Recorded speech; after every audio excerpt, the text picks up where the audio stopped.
Fast code is easy to write. Fast code that stays fast when your data keeps changing is the real challenge. When inserts and removals happens all the time, the container you choose matters. Up to now, we've used vectors, a dynamic array that shines when you push elements at the end and access them by index. Today, we're moving to another core container in the standard template library, the list. In this video, you will learn what a list is, how it stores data differently than a vector, why insertion and removal can be extremely efficient, when lists are better choices, and everything you need to use them correctly in modern C++. These principles apply to any program, and they are especially useful in systems that change constantly, including game projects. This is the Game Creator Accelerator channel, and I am Tony Munoz. Like, subscribe, share, and comment to support this channel with the YouTube algorithm. I'd really appreciate it. And ring the bell so you don't miss the next chapter of this entire free C++ for beginners course, plus the strategies and methodology that successful creators use today. You'll find links to all chapters of this course in the description. Alright, now let's get started. I opened the same project that we started with the previous lesson where we explained vectors, because this is all part of the same standard template library. And at the end, I open a new section, a new main, to introduce lists. First off, before starting using list, I need to include that one. Let's include list. And now we can start operating with it. To create, let's say, an integer list, we'll use the std list. And here we have a suggestion. Excellent. And let's take this default name for the list, which is names. To add elements to the list, I will use the command pushback. Let's say that we have a default name, which is Alice. So we use the name of the list, the command pushback, and then the value. Let's go to another one. Let's add another value, which will be Bob. And let's set another one, which will be Charlie. In the case of this example, at this moment, we're adding an element in the list at the back of the list. So they are in order. But always assume that in a list, you don't have control of what element is on what position. As you have the pushback, you also have the push front. And you can add a new element, let's call, in this case, Zara. But you can also use another, which is the insert element. And in this case, you can place that new element in whatever position of the list. Let's say that I want to place it in the first position. So in that case, I will go to the names begin, which is at the beginning of the list. And then I will add the name David after the first element of this list. That's why here it says insert David at the second position. All these commands are for adding element to a list. Now let's talk about how to remove elements from the list. Let's start with the pop back. The pop back means that we are going to remove the last element of the list. In our case, for this example, it will remove Charlie because it is at the end of the list. But again, keep in mind that that doesn't mean that you know who is the element. If you want to remove the element on the front, you can use the pop front. Because Zara was added at the front, before getting to this section, if we remove the front element, we are removing Zara. We can also remove a specific element of the list by name. Let's say, for example, that I want to remove Bob, and this is an important element of the list. If you have the value inside the list, you can remove that specific element from that list. And similar to vectors, you can also clear the entire list, which removes all the elements of the list. I'm going to comment this out because I don't want to delete the entire list. Also similar to the insert, you can take the names and erase an element that is on a specific position. Even though, keep this in mind, you not necessarily know what is the position where this element is located. Now let's extract some elements from the list. We can use a standard cout to get the first name in the list using the name of the list dot front. We can also have the last element of the list by using back.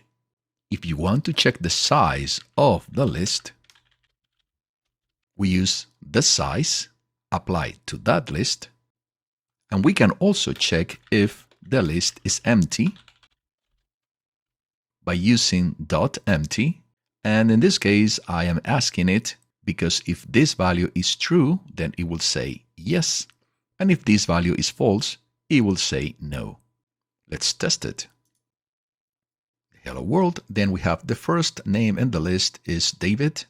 Remember that we insert David and we remove the first element of the list, which was Zara. Zara was added with this push front.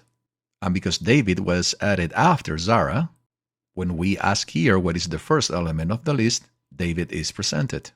Now, look also that the size of the list is 1. That is because we also remove Charlie here, which was at the back, remove Zara that was on the front, and remove Bob that was in whatever position it was. And then we also remove the element at the position 1. At the end, the only element that last was David. And this is why we have also that David is the last element of the list. Let's try it differently and let's comment these removes for a second. Now if we play it, then we have that the first element of the list is Zara, the last element of the list is Charlie, the size of the list is 5, which makes sense. Here we have our 5 elements. And is the list empty? Definitely not. Another important operation to do in a list is the iteration. To do it, we use the word auto. Let's present an example. For auto, let's call it a value. That is on names. I can iterate through the entire list and present the names. Here we have Zara, David, Alice, Bob, and Charlie. The only thing that we did is assign an auto value. I don't know what will be the value inside the list, but I will say that this value is of the type that is inside this list. And then I just iterate through the entire list.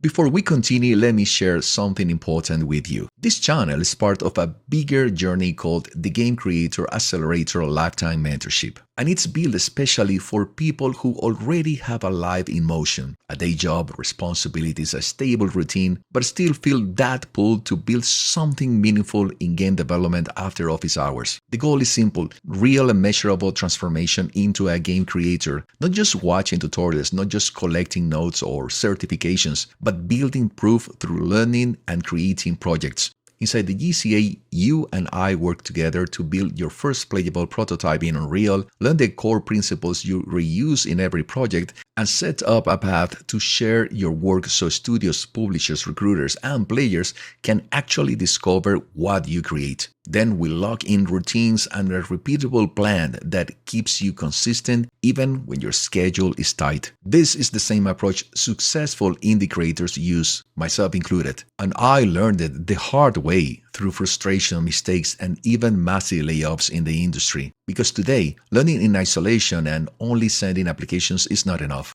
You grow by creating, sharing, and making opportunities come to you, not chasing them backwards. And inside the GCA, we follow a clear methodology to make that happen, with my direct support, one-on-one sessions, and a selective community, and lifetime access. If you want to learn more, check the link in the description. Visit woolun.com and book a call with me. Well, the two important commands to know are the sort and reverse. You can take your list, names, and sort. This sort the list. Let me show you what happens afterwards.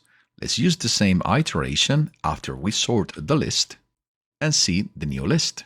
In fact, let me add an extra line after sorting the list. Here we have Zara, David, Alice, Bob, Charlie, and now we have Alice, Bob, Charlie, David, and Zara, alphabetically ordered. You can also reverse the order by saying names, reverse, and that reversed the list. Let me do the standard cout after reversing the list and using the same for. Let's run. Here we have, after reversing the list, now we have Zara, David, Charlie, Bob, and Alice. Lists are very fast for inserting and removing elements, and this is the big advantage. Because each element just keeps track of the next and the previous one, adding or removing elements is easy and cheap. The list just reconnect the pointers. If you insert something in the middle or remove something, the list does not need to shift elements like a vector does. It simply updates its pointers. Now the question that comes is, when should you use a list? Well, you will use a list when order matters and you expect to modify the list often by inserting or removing elements. Good examples of these are a quest system where tasks are added or removed during gameplay, a list of enemies that can spawn or disappear at unpredictable times, and a sequence of actions that changes dynamically. If you do not need fast random access and your program changes the collections a lot, a list can be more efficient than a vector.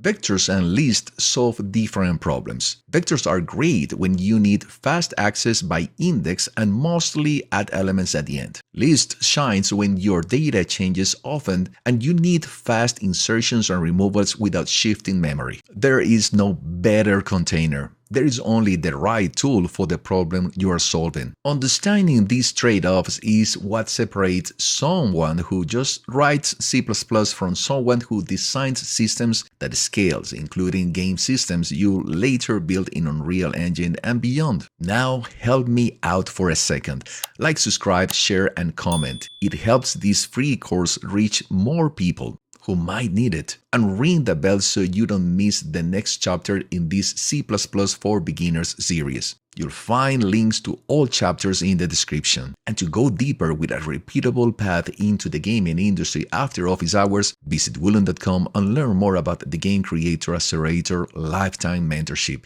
It is about creating consistently, sharing your work, and following a methodology you can repeat week after week for the long run. Set a time to chat with me. The link is in the description. Until next time, keep creating, keep sharing, and most importantly, keep dreaming big.